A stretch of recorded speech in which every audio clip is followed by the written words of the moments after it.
Boa tarde a todos. Sejam todos bem-vindos ao estado do Pará, a essa região amazônica, onde os rios têm nome, têm esquina e todos nós transitamos por elas. Welcome all to Pará State, where the rivers have all names, corners, and life. Já fui apresentada, mas sou Concita Sompré, eu sou da Articulação Nacional das Mulheres Indígenas Guerreiras da Ancestralidade, que fazem parte de um coletivo de mulheres do Brasil. My name is Concita, I've been introduced, but I'm a part of ANMIGA, National Articulation for Indigenous Women, Warriors of Ancestrality. Posso pedir, vou me sentar para a gente ter essa conversa, porque ela é muito importante para todos nós, como já foi falado, né? A água é vida. I'll be seated to talk to you about this important topic, because as it has said already, water is life. O tema é muito relevante, então falar de água é falar da vida e dos povos que cuidam das nascentes, dos rios e de tudo isso que faz parte desta biodiversidade que é tão falada, mas que não é segurada e nem é protegida pelos governos do mundo, não só do meu, mas do mundo. So it's a very important topic because it's life, and because it's not, it is something that's not protected by the government, not only ours, but the governments from all over the world. Para nós, os povos indígenas, a água ela tem uma relação de vida, de toda a essência, de todo o conhecimento e de tudo aquilo que nos faz ser um ser pensante. Nós temos uma relação com a água para além do que o homem pode pensar ou entender. Então, hoje, os povos indígenas, eles são responsáveis por essa proteção das nascentes, dos rios, das quais hoje eles têm sido contaminados. Então, proteger os rios não é só o rio, mas quem cuida dos rios, quem vive do rio, não só os indígenas, mas todos aqueles que fazem parte ao longo deles, das nascentes e dos grandes rios. Então, tem que ouvir as nossas vozes, a partir de nós construir políticas para essa proteção, que é um dever do Estado, do município, né, e para além de outros órgãos que devem proteger e garantir a vida dos povos que cuidam dela. Então, for the indigenous peoples, the water is very important because it's life, and connects them and makes them as a thinking being. It's a very deep relation, so it's beyond many people can think or understand, because also the protection of rivers and where the rivers are born. Yes, and the fountains of the rivers where the rivers are born, the protection of them is very connected to the indigenous peoples. So through the indigenous people's relation with water, it has to be made policies to protect the rivers, as their connection to the rivers are very deep and protective of the water. Aqui no Brasil, nós temos um estado chamado Rondônia, que dentro de um território indígena chamado Uruguai, tem as nascentes do estado, estão todas dentro do território indígena e é conhecido como a grande caixa d'água do estado de Rondônia.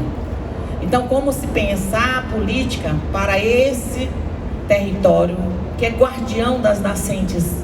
Como que o estado, como que as pessoas, como que as indústrias podem pensar na proteção dessas nascentes se os territórios estão cercados? Então, isso não é só um dever nosso, mas é uma obrigação universal. Proteger as nascentes, a gente faz porque é a nossa vida. A nossa relação com ela vai para além do que as pessoas entendem.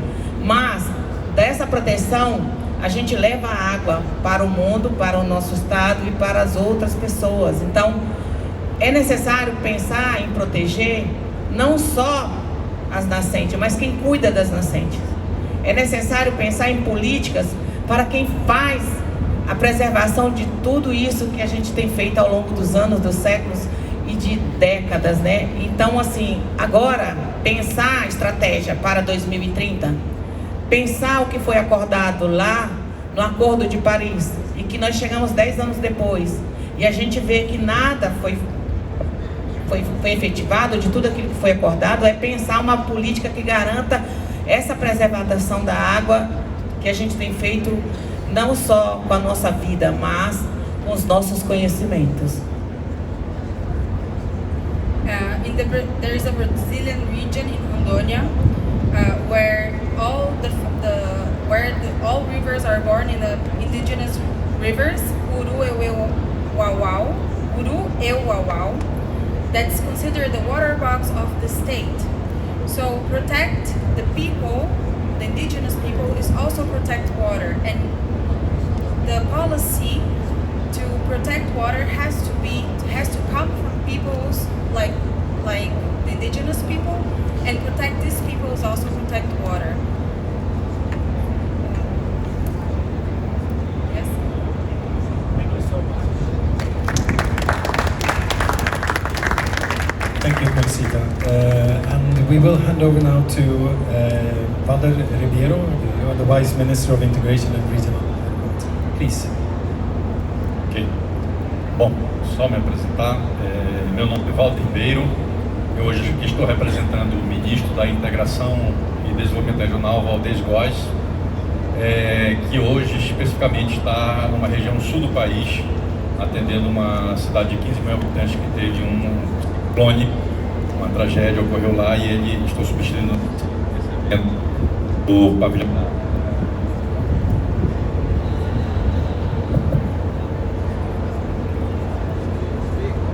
Well, good afternoon. My name is Waldez Ribeiro de Moura, and I am the Executive Secretary of the Office of the Integration Ministry in Brazil.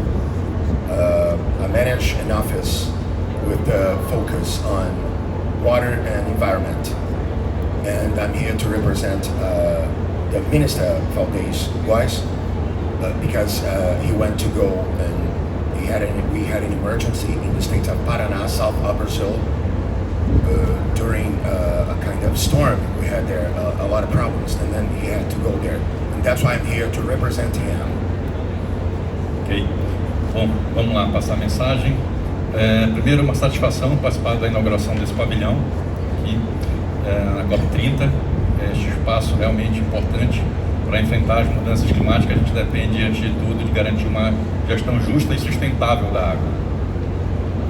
Well, I have to tell everyone that it's a pleasure for me to be here representing the minister, and I want to tell you that we have this accomplishment to protect the environment and nature, and especially what concerns about water in the Amazon rainforest. And we are all focused on bringing solutions to this case. Bom, vivemos hoje um processo de redução de disponibilidade de água no mundo, em várias partes. Esse fenômeno, já documentado por diferentes estudos, afeta a produtividade agrícola, limita o crescimento econômico, impacta a saúde, a educação e muitas vezes provoca migrações forçadas e conflitos. Well, everybody knows that we have a serious problems with the quality of water in the whole world, mainly here when we talk about the Amazon rainforest and Brazil in a general field. And we know that when we have problems in the water, it means that we're going to have problems in agriculture and other areas of investments and also the environment. No Brasil e em outras várias partes do mundo, a perda dos estoques naturais da água, como o esgotamento de aquíferos e a redução da umidade do solo, também enfraquece a capacidade de enfrentarmos secas e eventos climáticos extremos. We have to understand that when water has some problems, it impacts many other areas, and some investments should be made in order to solve these problems. É na água que a crise climática se torna concreta. Por isso, colocar a água no centro das discussões sobre clima significa colocar as pessoas no centro, orientando políticas públicas para proteger vidas, garantir saúde, segurança alimentar, meio de subsistência e continuidade dos serviços essenciais. E significa, sobretudo, olhar para os territórios mais vulneráveis, comunidades rurais, periferias, povos indígenas e ribeirinhos. Well, we have to say that water is life. So considering we are handling with problems with the water, we have to create solutions like laws to administrate the situation, and we mean to give water, to give a quality in the water for indigenous peoples and also communities that depend directly from the rainforest. No Brasil, o Ministério da Integração existe justamente para ampliar o acesso à água e fortalecer a resiliência nos territórios. No semiárido, trabalhamos pela segurança hídrica, por meio de barragens, adutoras, cisternas e tecnologias sociais. Em áreas urbanas e rurais, apoiamos a modernização dos sistemas de abastecimento e irrigação, com foco em eficiência e inovação. In this office I am today, which is the office of the ministry who takes care about water topics, we deal with a lot of challenges, and then we are reunited in the focus of bringing new solutions and bring more studies about the topics. Essas ações do Ministério da Integração no Brasil estão alinhadas ao ODS 6, que trata da garantia de disponibilidade da gestão sustentável da água e do saneamento para todos. O ODS 6 é um pilar da Agenda 2030 e um caminho para reduzir desigualdades, fortalecer economias locais e proteger os ecossistemas.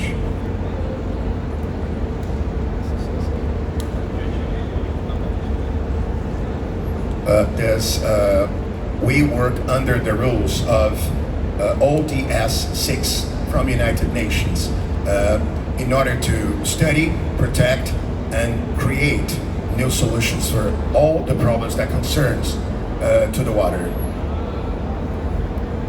Repetiu o que minha colega falou antecipadamente aqui. Na Amazônia, essa mensagem ganha ainda mais sentido. A água define o ritmo da floresta, da vida e da economia. O que acontece em um rio da Amazônia reflete em todo o planeta, nas chuvas que alimentam a agricultura, no equilíbrio climático, na biodiversidade e na segurança hídrica de milhões de pessoas. Well, I have to mention what Concita said before, that when we talk about Amazon rainforest and also all the Amazon environment, we have to mention that water is life.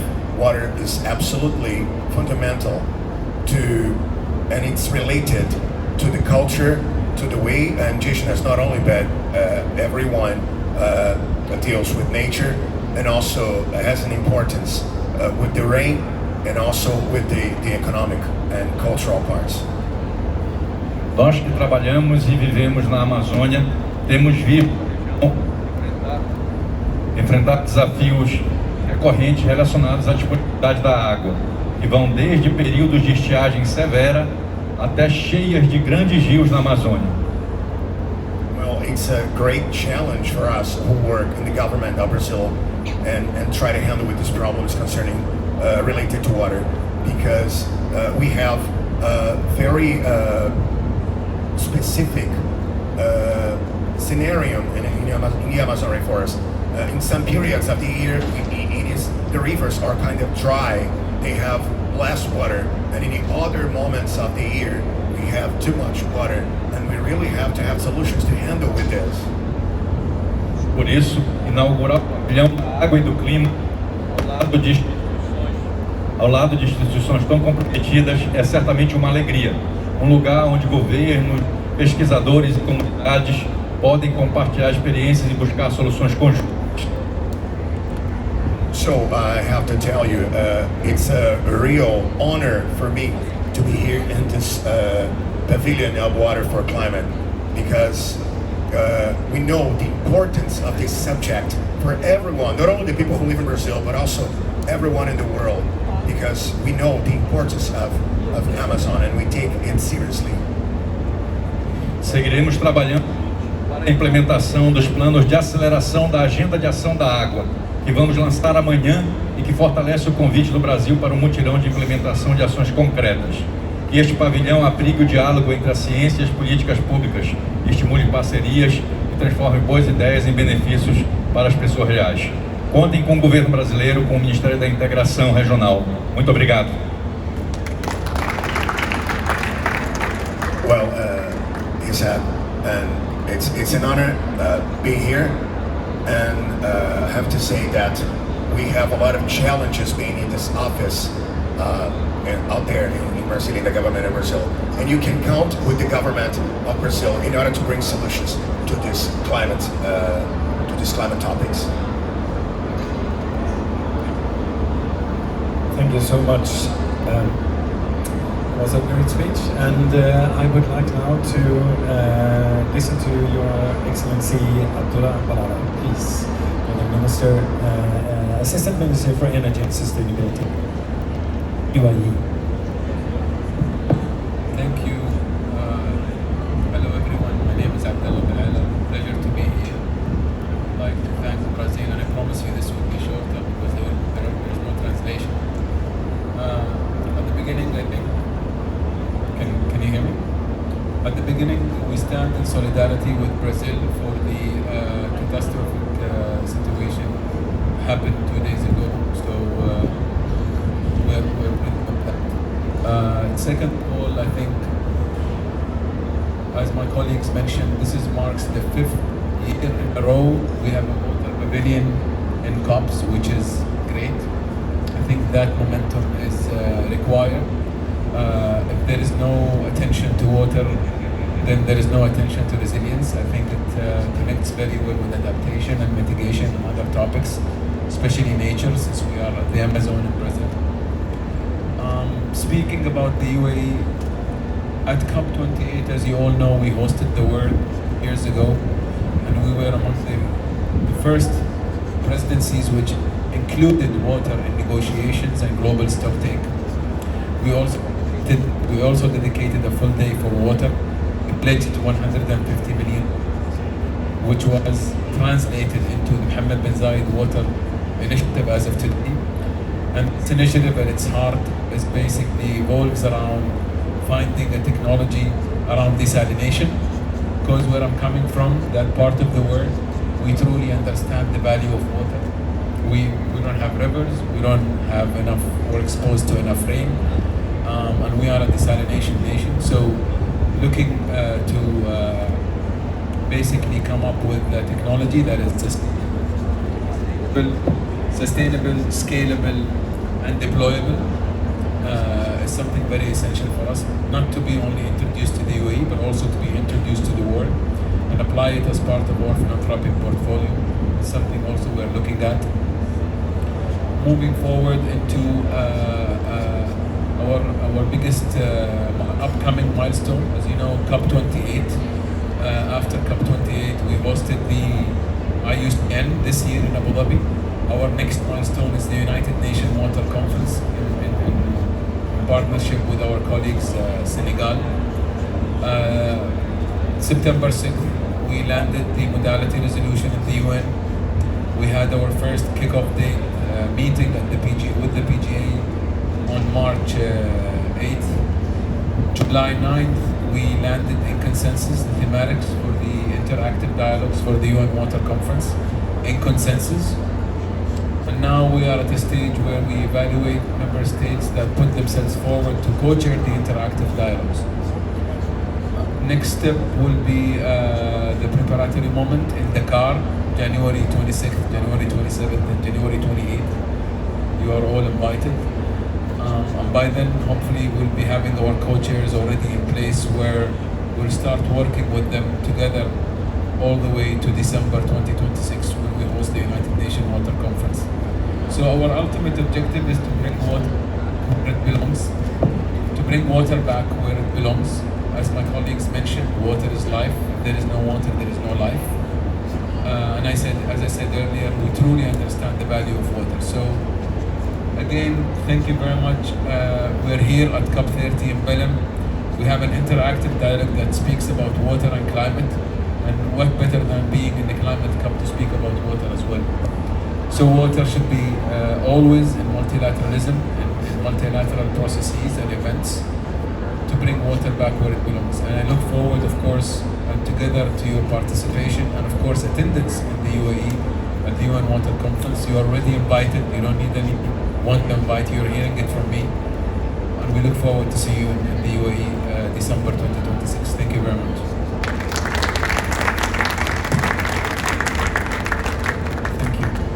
Thank you, Balalaa. You are welcome to leave since I know you have a very tight schedule, as we just heard you telling about, so much understanding. And apologies for your colleague from Senegal, your co-chair of the UN Water 2026 Water Conference, but we will hear more from you. Thank you. So with that, the Netherlands Special Water Envoy, Meike, please.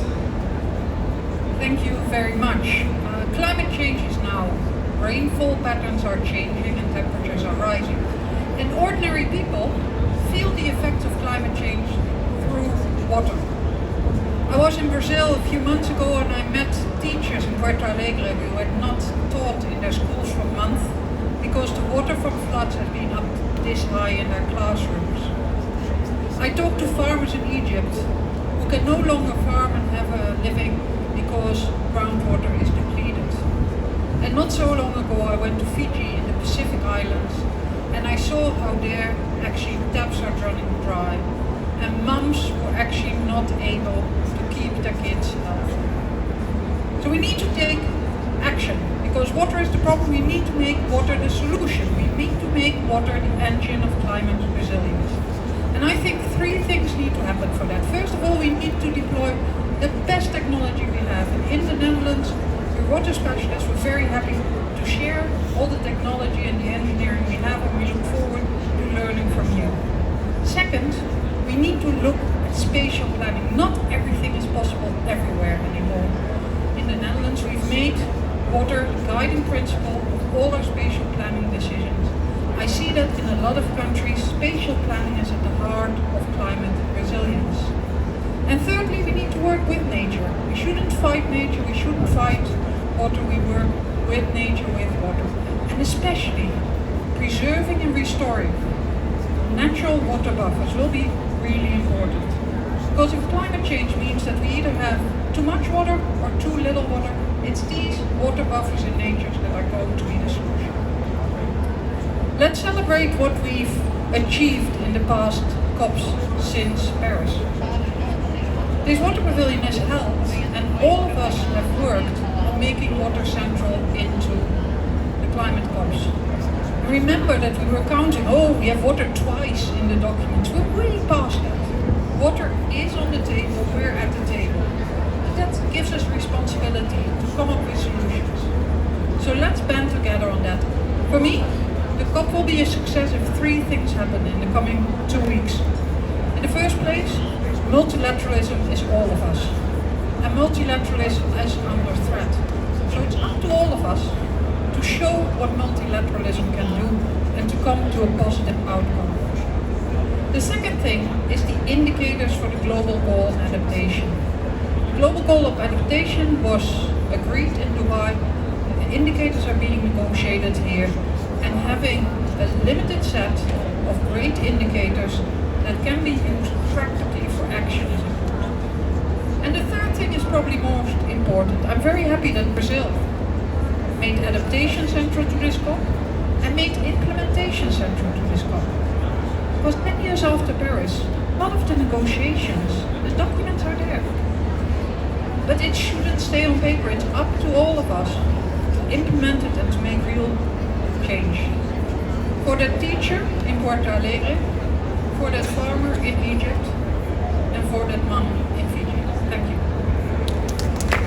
Thank you for the very insightful speech, Meike. And now I have the pleasure to hand over to the Managing Director of GIZ, your very close colleagues, Miss Ingrid-Gabriela Hoven, please.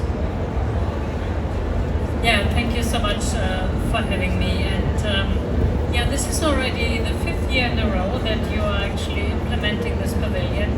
Again, congratulations. And from the very beginning, it was always a pleasure to come to this pavilion, to different subjects. And I think the agenda has evolved. And has been said, now we are much closer to where we wanted to be. Because I still remember COPs where actually water was not on the radar screen.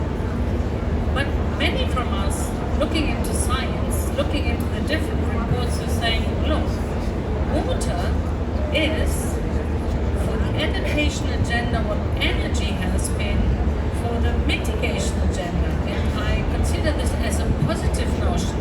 It can be really the wheel that moves things forward if we pay sufficient attention to it. So where do we stand right now? I think, as has been said, actually we have now the chance to put indicators at the global level, that we can put this really into practice at the level of countries, regions and municipalities.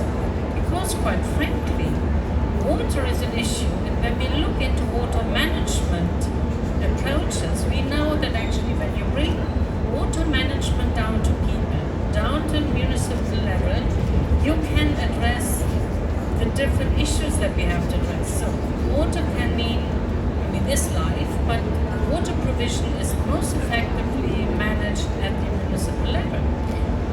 When it comes to the protection against drought and extreme weather events, again, when you look at the municipal, at the local level, you can find solutions that serve actually the economy and people alike. Let me share with you thirdly a nice example that I experienced over the weekend when I was in São Paulo region and I visited a program on watershed management. And it's been financed actually by the private sector, because water is not only life, but water means business. Or without water, you're going out of business actually. So you need water for paper production, you need water for the production of drinks, of beer. You need water, of course, for agricultural purposes. But what you can see in certain regions and watersheds that due to excessive exploitation, either through agriculture, that actually the capacity of the soils and the regions really to absorb water has diminished tremendously. So now actually, by partnering with the private sector, big companies, global players, they said, look, we have a key interest to preserve these watershed managements, because unless we have a very resilient water supply in the bigger city where we produce, we are going out of business. So what I want to say is actually that we get new allies. We're getting out of the public sector. We have a business community that have realized preserving water, managing water effectively is really good business. And we should seize this opportunity, because when you look into the investments that are needed at the global scale, we have the technologies at hand, but frankly, we need to mobilize more resources, and the public spending will not suffice. So let's seize this opportunity. And my last message is still, I think we have the biggest impact if we have approaches, if we put approaches into place that are people-centered. Again, going back to this watershed management program, why is it so successful? You see actually replantations, reforestation, because the farmers, they benefit. For them, it's a win-win opportunity. They get actually payments for the environmental services that they provide in protecting the watershed, and at the same time, they are more resilient, because you can see in those areas that agricultural productivity is increasing over time. So again, for them, it's a win-win opportunity. So I think we should stick to what has always been on the core of this agenda. Please drive the agenda in a people-centered way, ally with the private sector, and hopefully we are going to have a big water here next year with big outcomes in the UAE. Thank you so much.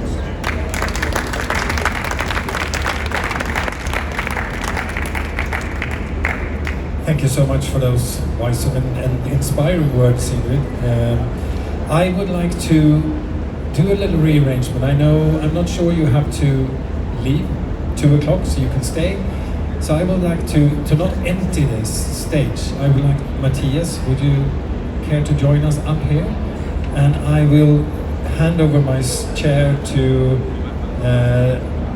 also to Dr. Arunabha. Ghosh, please join us.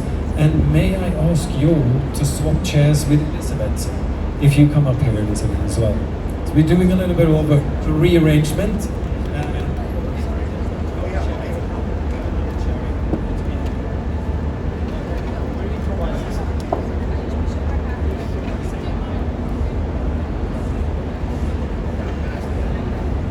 A little bit of improvising. So, no, it's okay. You have to leave in 10 minutes. Okay.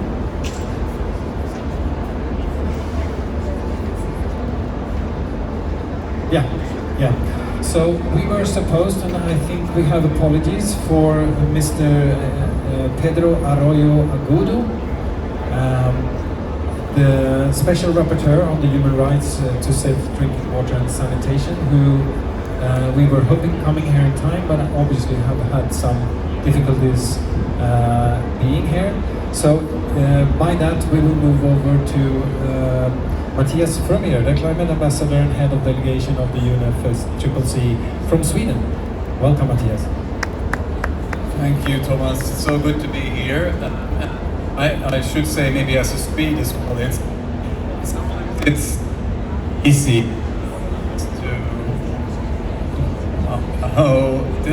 we take water for granted, we take sound for granted as well, but we take water for granted being in Sweden, surrounded by water flowing through the tap. But for many of you here, and for those who will be visiting the pavilion over the course of these 2 weeks, you know that it is indeed not to be taken for granted.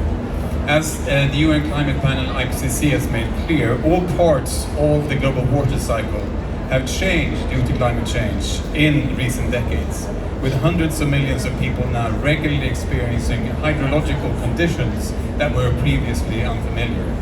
Extensive data clearly show that precipitation patterns have changed worldwide, and we know what that means: floods, storms, droughts, and intense rainfall.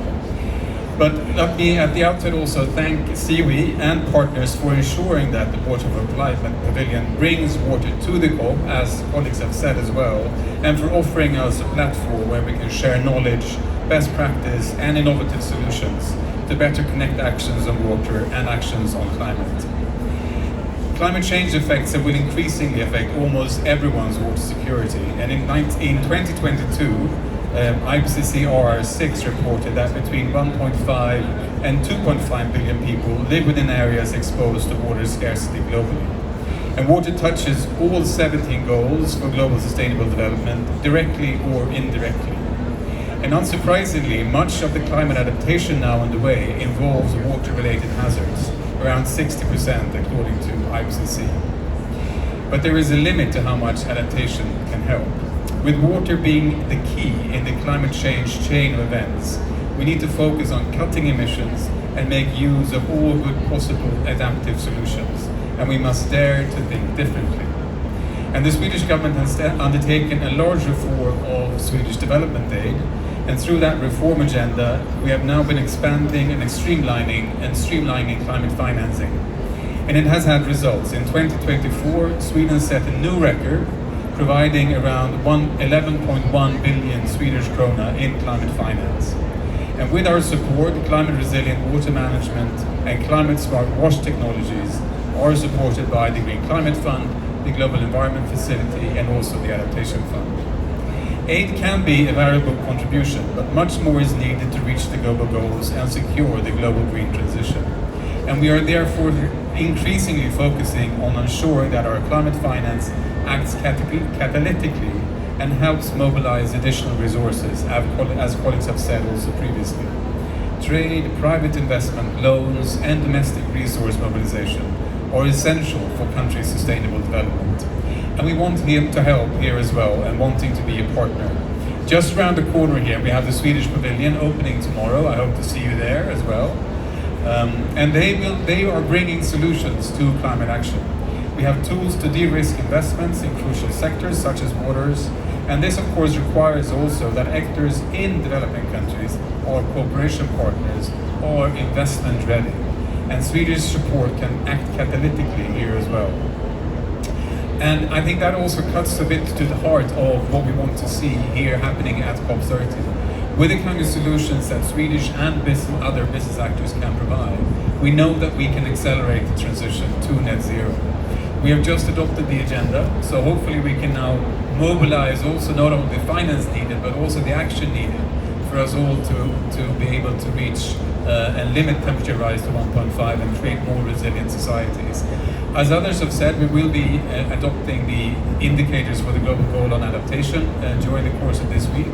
But we also need to set the course for implementation of the NDCs. And we're seeing increasingly NDCs also mentioning water in the kind of action that countries are willing to take.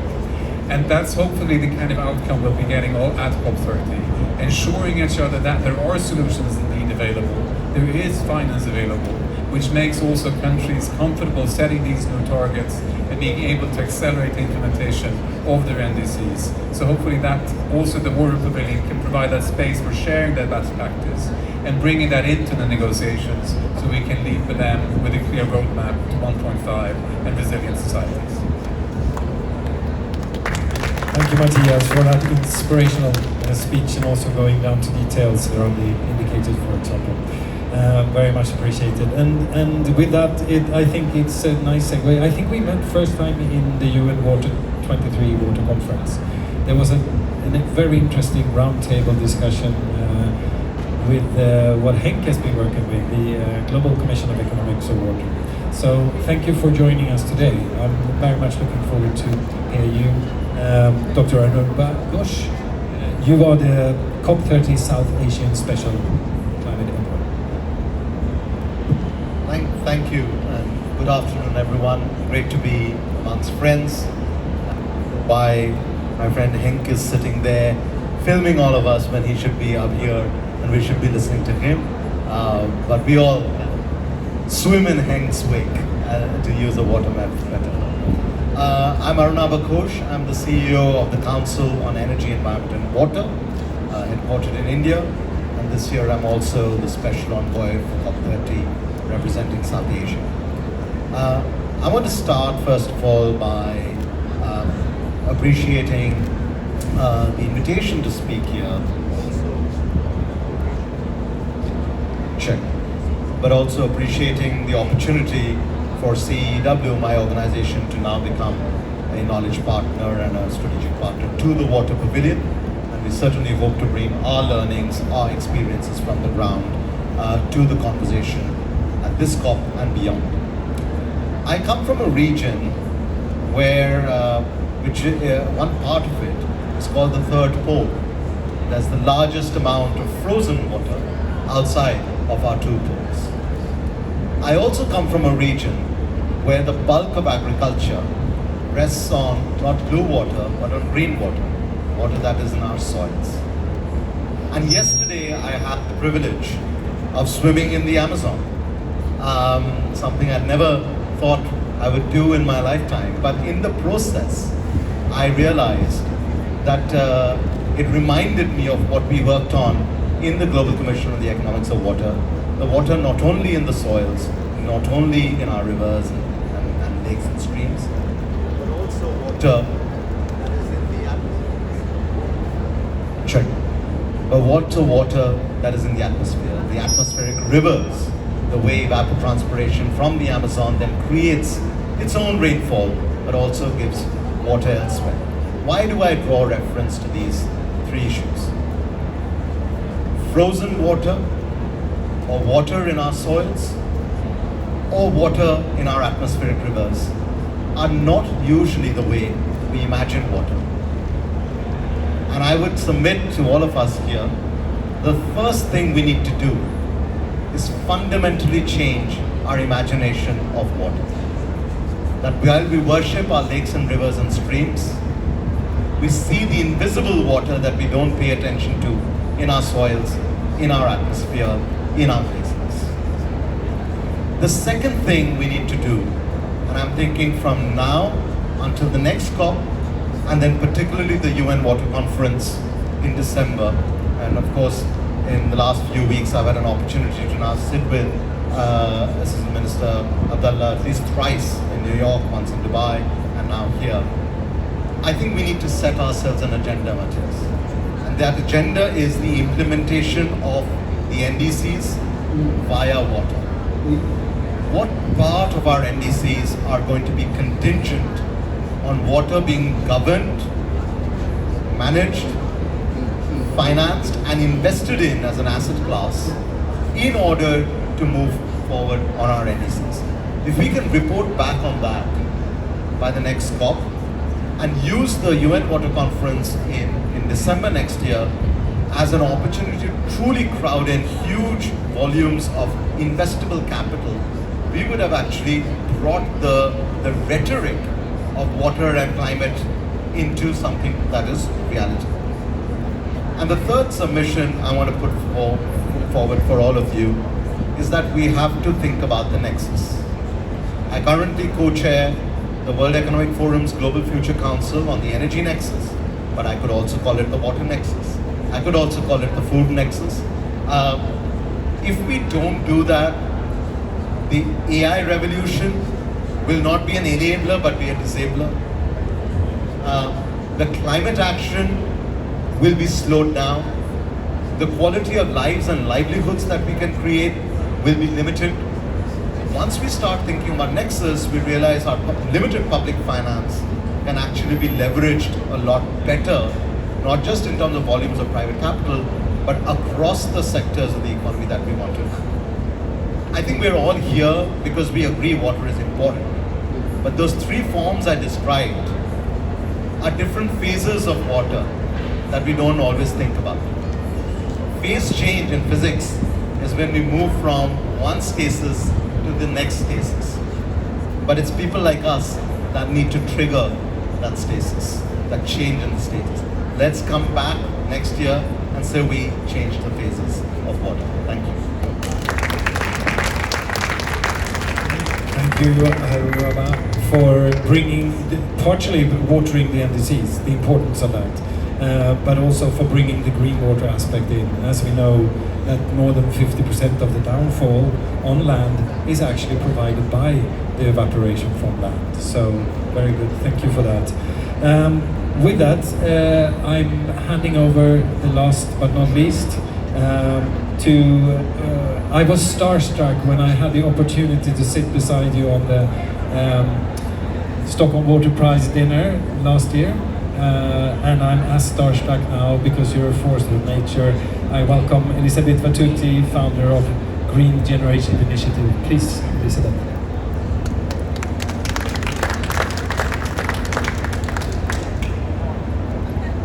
Hi. Good afternoon, everyone. Thank you so much, Thomas.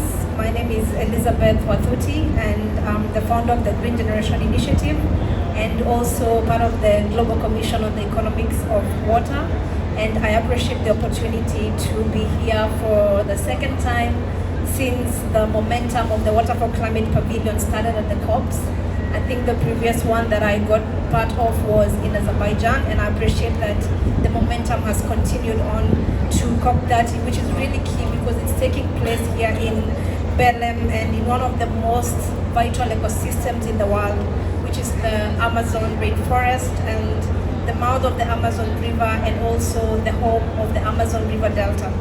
And as we have observed, even right here in the city of Belém, it's so deeply influenced by its location at the mouth of the Amazon River. And we've seen how it also shapes the rich culture and also drives the social economic activities in this region, including the fishing industry, the shipping industry, and also manufacturing. Now, the city of Belém, as an example, serves as a powerful reminder of the global climate dialogue and sustainable development agenda, that when we speak of water, we are also speaking of the essence of life itself, and we are also speaking of ecosystem services, social justice, and also humanity survival and the well-being of its people. And the deep interconnectedness of continents, of communities and ecosystems as one human family, which is also a key example that has been demonstrated within this region. Now, this Amazon River again has taught us how everything is so well interconnected, and the same that we learn from water, that water connects us all, and it's so much interconnected in a big way. Now, this is only one example of many around the world, yet despite the undeniable value of the world's major water systems, these ecosystems continue to face severe degradation and also increasing pressure, especially from land use change projects. Now, the reason being that even though water remains the most vital ecosystem, we still see discussions on water, especially in global systems, still remaining so undertones in global climate discourse, and many times it's just something mentioned on the sidelines of it. And I also searched the same today within the recent agenda of the COP, and again, you rarely find water when you just type the word water. Now, this also is very clear even in the aspects of agriculture, industrialization, and even the growing demand for fresh water to even cool the AI data centers, which carries significant implications for both energy-driven global warming and water scarcity. And we still continue to witness destruction of water catchments and the over-extraction of water resources all over the world that are actually leading to the collapse of vital aquatic ecosystems.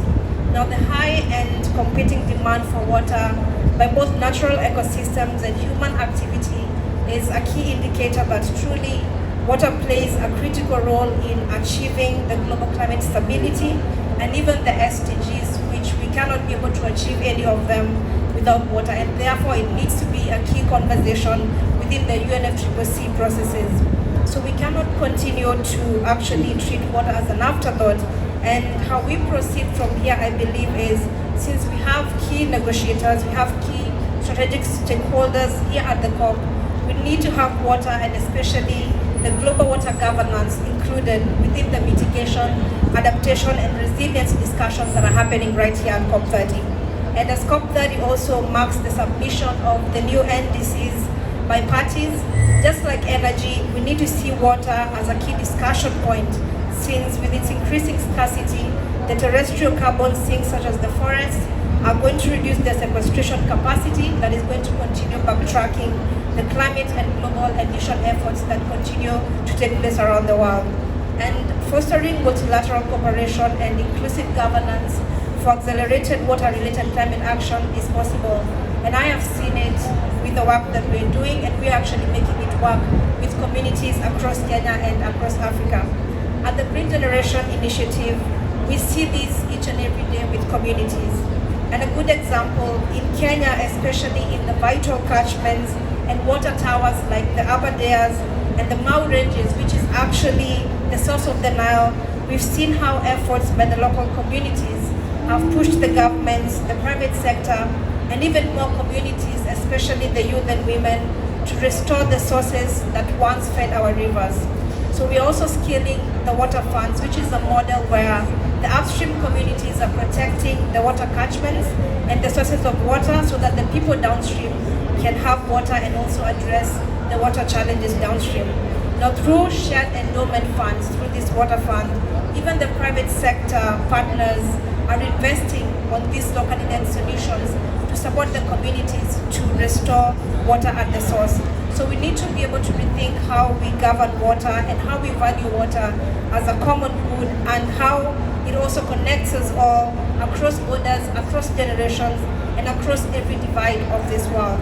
And today, as we inaugurate the Water for Climate Pavilion, I believe the key question that we must ask ourselves is, to what extent is water being recognized as an indispensable element in achieving the Paris Agreement and the 2030 agenda within country delegation discussions in the same way that we do for energy? For me, that is the goal, and I hope that COP30 that is taking place right here at the heart of the world's largest hydrological system will become a landmark moment where water takes its rightful place at the forefront of the global climate discourse, just as energy has in the climate conversations. Thank you. Thank you for your remarkable words, Elizabeth. Thank you. So, we've been, this is not, it's very spontaneous today. And nothing is going according to plan, but as water we find our ways and we keep striving. And I think that's the testament to what we're doing here today. We get our voices heard anyway. So I'm very happy to welcome, you found your way here, Pedro. So please, Mr. Pedro Arrojo Agudo, your special rapporteur on the human rights to safe drinking water and sanitation. Let us hear you with the last remarks today. Thank you so much. First of all, excuse me for arriving so late. It was so difficult to arrive, and in the area, no one told me where was the pavilion. So has been in all the points. No, but thank you very much. So I don't know, a short point of view. From my point of view, I used to say, well, we have taken perhaps too much time for having the general consensus, not just on the existence of the climate change, but also from the origin. But finally, we have the agreement. We have general consensus on CO2 is a key issue. So it's very easy to have then the consensus also on the need to have the transition, the energy transition, as the guide for the way for presiding the mitigation strategies. But in fact, the main impacts from the climate change are around the water vector, with floods, with droughts, with the level of the seas, etc. So, from my point of view, the adaptation strategies in order to reduce, to mitigate, to minimize the impacts of these risks, droughts and floods, the mitigation, the adaptation strategy must be presided by the water transition, energy transition presiding the energy transition presiding the mitigation strategies, water transition presiding the adaptation strategies. The problem, and with this I finish this short intervention, then perhaps a debate, when we talk about the energy transition, there are a lot of financial incentives, short-term financial incentives for this transition. That's good, it's a very good issue. But when we talk on adaptation strategies, water transition, we have, of course, very important economic consequences around this, but not so much short-term incentives for this. So at the end, to protect the most vulnerable people, to protect the most impoverished people, these strategies become mainly, not just, but mainly a democratic challenge that must be in the heart of governments, not just, but mainly. And in this sense, I can understand that it's not a good issue. I can understand why in these events energy transition is in the front line, in the first rank, you know. Mitigation strategies are the main, the only real issue, and water transition and adaptation strategies are, you know, very in the back, not a priority. And I think this is not good.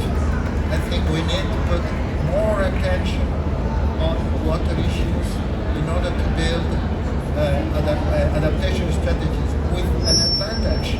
That is, when we talk about mitigation strategies, we need to have a global strategy. If the main powers in the world don't go in this way, make the effort from one country, from one region, is not very useful. But when we talk about adaptation strategies and water strategies, it's local issues, it's basin strategies. So that is the responsibility of each government. And there is not, it is not to say, it's not possible to say, well, this is so difficult because the world is impossible to take an agreement. We can have difficulties for mitigation, but we have the obligation of adaptation strategy. Thank you so much, Pedro. Worth an applause as well, and thank you for bringing the perspectives to us. As we've heard, and we'll hear more about here in the Pavilion over the coming 2 weeks, you will find the schedule. We have skipped to go through it today because of the technical issues, so you will find it on the waterforclimate.net. And every information you have is there. It's a knowledge hub, and it's an annual hub that you can find whatever you want to know about the COP28, COP29, COP30, and we will go on because this is not a one-off, it's an ongoing process. We will have to take it step by step. So water is both a lever and a bridge for climate resilience and policy coherence. By integrating water strategies with climate, energy, agricultural and urban policies, societies can better withstand the climate shocks, optimize resources use, and achieve sustainable development goals. Every drop reused, every ecosystem restored, and every community empowered brings us closer to a water-secure, climate-resilient future. Together, we've heard today, we can pioneer the possible and ensure that water's voice shapes the humanity's climate journey forward.